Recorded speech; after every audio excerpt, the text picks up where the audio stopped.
दिखाऊंगा तमाशा दी अगर फुर्सत जमाने ने,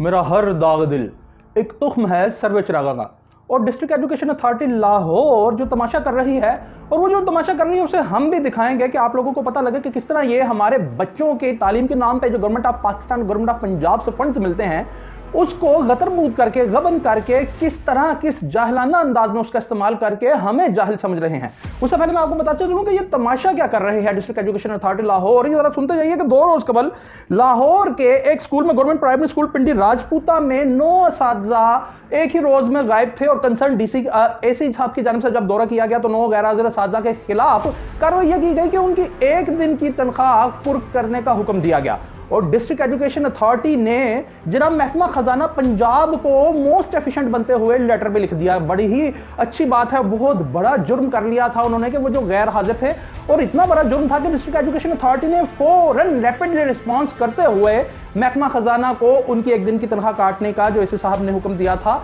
उसका मरासला भी लिख दिया है। और ऐसा होना ही चाहिए, ये जुर्म ही है। मगर एक तरफ तमाशा तो ये है कि इतनी सी बात पे कि गैर हाजिरी पे असातिज़ा कराम की, और ये चूंकि प्राइमरी स्कूल के नहीफो नजार किस्म के असातिज़ा थे डिस्ट्रिक्ट एजुकेशन अथॉरिटी लाहौर की नज़र में, हमारी नज़र में असातिज़ा तो बिल्कुल कविउल जुस्सा ही होते हैं, उस्ताद ही होता है, भारी भरकम होता है सोसाइटी के वास्ते, मगर उनके लिए ये बेचारे कमज़ोर थे। मगर जो CEO, chief executive officer district education authority Lahore है या दूसरे हाई ऑफिशियल्स हैं, वो तो उनकी गर्दनें इतनी मोटी हैं कि वो इसी कानून के फंदों में नहीं आती। किस तरह नहीं आती, मैं आपको बताता चलूं कि जनाब 434 जो क्लास 4 के माजी करीब में ये 2-4 माह कबल एक रिपोर्ट सामने आई है कि डिस्ट्रिक्ट एजुकेशन अथॉरिटी लाहौर ने क्लास 4 के दर्जा 4 के 434 मुलाजमीन को कॉन्ट्रैक्ट पे भर्ती किया, और वो जो इंक्वायरी रिपोर्ट सामने आई वो नॉन ट्रांसपेरेंट रिक्रूटमेंट अपॉइंटमेंट्स की गई। अब वो किस तरह की गई ये भी मैं बताता हूं, मगर ये बड़ी गर्दनें क्या हैं जरा वो सुन लीजिए कि जनाब अगर हम SNGAD डिपार्टमेंट पंजाब के मुख्तलिफ नोटिफिकेशंस की बात करते हैं तो वो कहते हैं कि ट्रांसपेरेंट मैनर में रिक्रूटमेंट होनी चाहिए, अपॉइंटमेंट होनी चाहिए, कई SORs हैं, कई जनाब उनके नोटिफिकेशन है। और दूसरा 2017 में स्कूल एजुकेशन डिपार्टमेंट कॉन्स्टिट्यूट करता है DSC को, यानी डिस्ट्रिक्ट सिलेक्शन कमेटी को, कि जो ये रिक्रूटमेंट अपॉइंटमेंट करेगी क्लास 1 से लेके क्लास 14 या 16 तक। हाँ जी, तो जो डिस्ट्रिक्ट सिलेक्शन कमेटी है, जरा ये देखिए इसमें कितनी कितनी मोटी गर्दनें होती हैं, जिनके अंडर ये 434 कॉन्ट्रैक्ट लोगों की भर्तियां की गई जो नॉन ट्रांसपेरेंट इंक्वायरी रिपोर्ट में साबित तो हुई, और इतने सारे लोग ये मौजूद थे, इनके खिलाफ कुछ नहीं किया गया, मगर गैर हाजिर रहने पे 1 दिन की तनख्वाह जरूर की जाती है। अच्छा जी, डिस्ट्रिक्ट सिलेक्शन कमेटी में जो पहला मेंबर होता है जनाब, और चेयरमैन भी होता है, वो होता है जी CEO डिस्ट्रिक्ट एजुकेशन अथॉरिटी, और deputy director budget and finance district education authority, और अपॉइंटिंग अथॉरिटी तीसरे नंबर पे कंसर्न, और जनाब चौथे नंबर पे 1 नॉमिनेटेड मेंबर एडमिनिस्ट्रेटिव डिपार्टमेंट का तो होता है। 5वें नंबर पे वुमेन मेंबर जो होती है, जो भी नॉमिनेटेड होती है chief executive officer district education authority से, और 5वां डिस्ट्रिक्ट ऑफिसर कंसर्न्ड होता है। आप सुन लीजिए, बिल्कुल माजी करीब में रोजनामा एक्सप्रेस और दुनिया में 720 क्लास 4 मुलाजमीन कॉन्ट्रैक्ट पर भर्ती करने का एक एडवर्टीजमेंट जारी किया जाता है जनाब, और as per requirement of advertisement वो ये होता है कि ये जो तमाम लोग हैं सिर्फ लाहौर के रिहायशियों को ही रिक्रूट किया जाएगा, अपॉइंट किया जाएगा, और पहले 322 लोगों की मेरिट लिस्ट इंतजामिया की जानिब से जारी की जाती है, जो डिस्ट्रिक्ट सिलेक्शन कमेटी के साइन शुदा होती है। दोबारा जो 174 जो दूसरे मुलाजमीन को रिवाइज लिस्ट में शामिल किया जाता है जनाब, वो 322 से बढ़कर 434 की हो जाती है, वो साइन नहीं की होती डिस्ट्रिक्ट सिलेक्शन कमेटी की जानिब से और चेयरमैन की जानिब से। होता क्या है फिर, ये तमाम 434 लोगों की रिक्रूटमेंट की जाती है, और फिर मैं बताता जा रहा हूं कि 5 मेंबरान मौजूद हैं, इन्हें पता ही नहीं। और रिक्रूटमेंट अपॉइंटमेंट कैसे होती है, वो जाली और फोर्ज कागजात पर भी अपॉइंटमेंट की जाती है, जिनमें सरफहरिस्त मोहम्मद ज़ीशान बूटा साहब हैं एक, दूसरे नंबर पे मिस्टर हसनैन रजा हैं, तीसरे नंबर पे मिस सारा हैं। अब होता क्या है कि ये तमाम प्रोसेस है जो एक जब रिपोर्ट मुरतब होती है तो उसमें ये इंकशाफ होता है, एक इंक्वायरी में ये इंकशाफ होता है कि ये तो 434 मुलाजमीन की जो कॉन्ट्रैक्ट बेसिस पे अपॉइंटमेंट की गई है, ये नॉन ट्रांसपेरेंट मैनर्स पे की गई है, और जब इस हाई ऑफिसर्स की जानिब से डिपार्टमेंट को पूछा जाता है तो वो कहते हैं कि हमने सेक्रेटरी स्कूल एजुकेशन डिपार्टमेंट को इसका लिख भेजा है इन मुलाजमीन का और अपॉइंटमेंट अथॉरिटीज़ का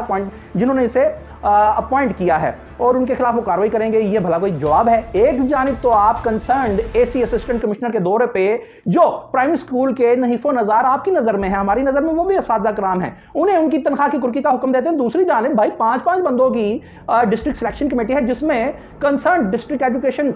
अथॉरिटी का सीईओ भी होता है, तो उनकी तनख्वाह कुर्की का हुक्म क्यों नहीं दिया गया? उन पे पीडा इनिशिएट क्यों नहीं किया गया? क्यों महकमा खजाना को नहीं लिखा गया कि इनकी तनख्वाह कुर्क कर ली जाए? 434 नॉन ट्रांसपेरेंट अपॉइंटमेंट की जाती हैं भाईजान और उनके खिलाफ कुछ नहीं किया जाता। यहां तो फिर इस तरह का है कि CEO education authority, CEO chief executive officer district education authority Lahore से मोस्ट एफिशिएंट वर्क तो कंसर्न्ड डीएसएस कर रहे हैं। असिस्टेंट कमिश्नर को बिठा दिया जाए सीईओ एजुकेशन अथॉरिटी लाहौर की सीट पर कि वो तनख्वाह कुर्की का हुक्म दे दे सिर्फ गैर हाजिरी पर। ये मोस्ट एफिशिएंट एक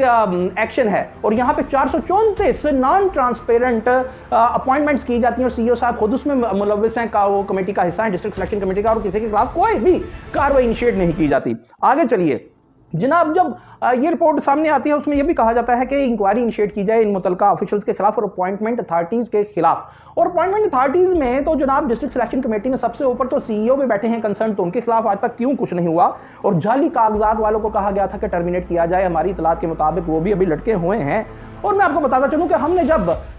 CEO education authority Lahore office से राब्ता कायम करने की आज की डेट में कोशिश की तो राब्ता कायम नहीं हो सका, उनकी तरफ से फ़ोन रिसीव नहीं किया गया। मगर आज से एक सवा माह कबल भी हमने ये district education authority Lahore CEO office में ये राब्ता किया था, बनफ्से नफीस खुद जाके ये चीज़ पॉइंट आउट की थी, तो उनकी जानिब से भी हमें यही जवाब दिया गया था जो इस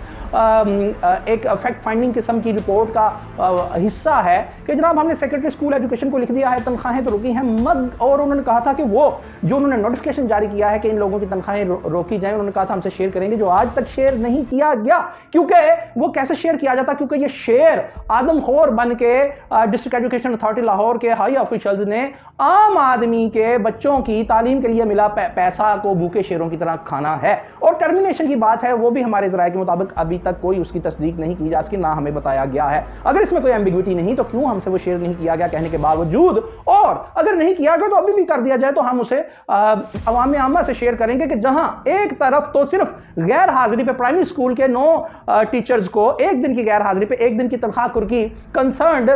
असिस्टेंट कमिश्नर के कहने पे डिस्ट्रिक्ट एजुकेशन अथॉरिटी वो महकमा खजाना पंजाब को लिख देती है, तो इतने बड़े ब्लंडर पे क्यों आज तक किसी के लिए कुछ नहीं किया गया?